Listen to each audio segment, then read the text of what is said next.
Mr. Walker, thank you so much for joining us on the Daily Social Distancing Show. Happy to be with you, Trevor. Let's get straight to the matter at hand. You are fighting for an issue that has been raised by a few and ignored by many.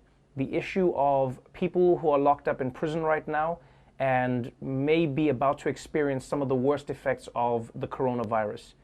Tell me why you think this is such a big issue and what do you think needs to be done? Well, first, the foundational fact that really is at the core of the issue, and that is that the United States incarcerates more people than any nation on the planet. 2.3 million Americans are behind bars.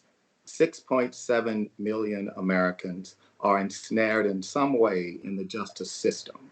Those people are living in some ways on a cruise ship that is destined to be a life sentence for many people. People who are simply there because they couldn't post bail, because they had a technical violation, like the gentleman who died this week at Rikers Island, the notorious Rikers Island here in New York City, the county jail where a 53-year-old Black man died. He was there for a technical violation. That means he missed a meeting with his parole officer, or he broke curfew. That is not a reason to be sentenced to that. I think everyone would agree, or you would hope most people would agree. Um, the question would come, though, from many people who would say, what can be done? You have these prisoners who are locked up. You have people who are in the prison system in some way, shape, or form. But what would you propose gets done in this situation? Well, there are actions that governors can take. And in fact, we're seeing actions. Our governor here in New York State, Governor Cuomo, released 1,100 people from Rikers. Governor Pritzker in Illinois, Governor Polis in Colorado, Governor Newsom in California have all taken aggressive steps to release people. We can release elderly people. There are tens of thousands of people behind bars who are elderly and infirm. There are people who are within 6 months of their date of release. Why not accelerate the release of these people and make it possible for them to not be subjected to this virus, which in many ways is a heat-seeking disease for Black and Brown people because it metastasizes around the very conditions that our community is victims to.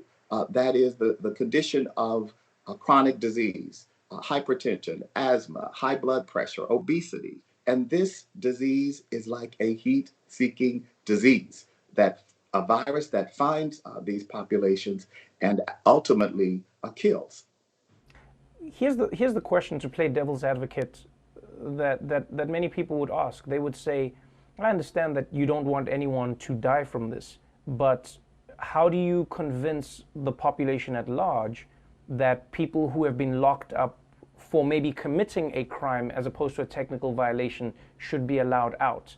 Is this not endangering the public at large? How would you respond to that? There's tons of research. This is an issue that has been debunked. And so it's not about public safety. There are literally thousands of people incarcerated for low level crimes. They can be released, and it is in no way a challenge for public safety.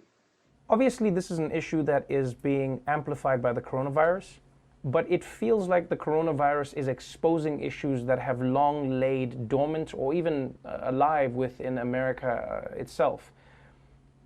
After the coronavirus has gone, once life returns to normal, I know that you have oftentimes been called upon by leaders such as Joe Biden to give your opinion and to try and help, shape policy.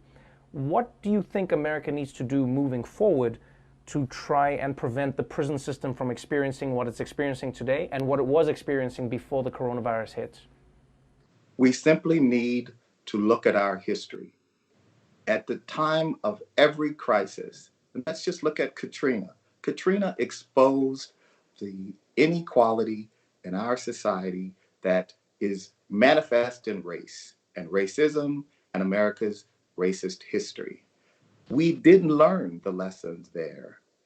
We're once again being presented with a national emergency that exposes the core issue of inequality and race.